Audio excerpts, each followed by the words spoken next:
Alors, voilà la démo de l'interrupteur thermique et hygrométrique. Donc, on a deux relais pour chaque type de sortie. Bon, j'ai fait avec le matos qui me restait. Donc, sur l'écran, bon, évidemment, on va pas bien voir. Donc, on a la température courante en haut. Le taux d'humidité 44%, on a le seuil central de la température et le seuil central de l'hygrométrie. Voilà, j'appuie sur ce bouton parce qu'on verra après ce que c'est. Donc on peut régler donc par menu. Voilà le menu. Je vais essayer de faire la mise au point. Voilà. Donc on peut régler par menu évidemment le seuil de la température, le seuil de l'hygrométrie, le réglage du taux d'hystérésie. On peut inverser le fonctionnement de chaque relais. Par exemple, sur la sortie grosse, si on met un humidificateur ou un déshumidificateur. Et on a la possibilité de revenir aux réglages initiaux, réglages entre guillemets d'usine. Voilà. Le menu. Donc, on a le joystick. Alors, chier,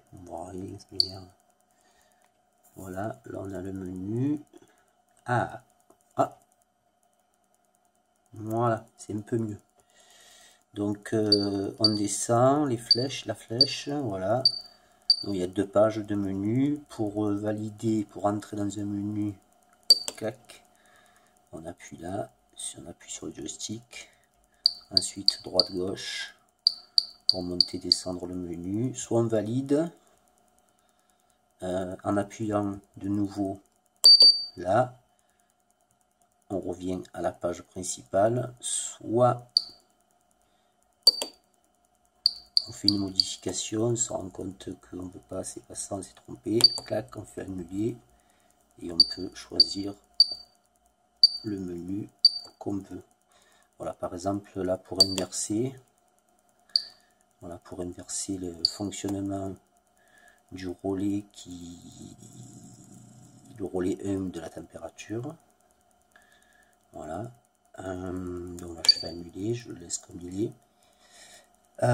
Ensuite, on a un mode émulation avec le bouton jaune, c'est-à-dire qu'en fait, quand on appuie sur ce bouton, donc on rentre en mode émulation et en fait, on désactive le capteur. Donc c'est un DHT22, ben, j'avais plus que ça, donc j'ai fait avec. J'aurais préféré un BME 280, mais il est sur un autre projet. Donc en fait, on désactive le capteur et on règle avec le joystick droite-gauche la température courante. Par exemple, on descend, clac, voilà, on est en dessous. Température courante est en dessous du seuil, donc le relais s'est déclenché puisqu'il est en mode normal, pas inversé.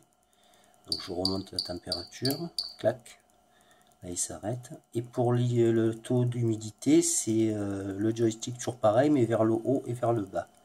Donc par exemple, je monte le taux, l'hygrométrie, voilà, là il s'est éteint. En fait, on fait varier l'hygrométrie courante et la température courante manuellement, sans passer par le capteur.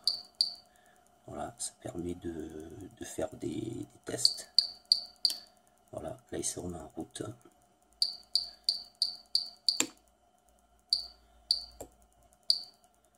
Hop, voilà, là il s'éteint et je dois être à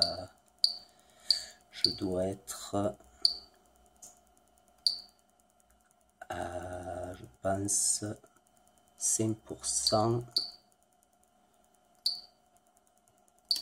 Ouais, je dois être réglé, je pense à 5%. Donc on peut quand même rentrer dans le menu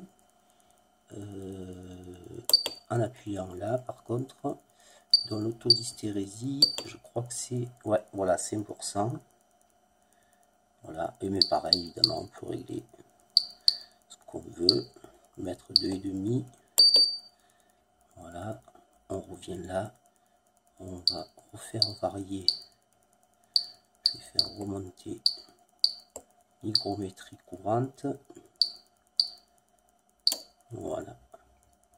Là, il s'est déclenché, on l'a entendu, donc il s'est désactivé. On redescend. Hop, voilà. Là, il s'est réactivé.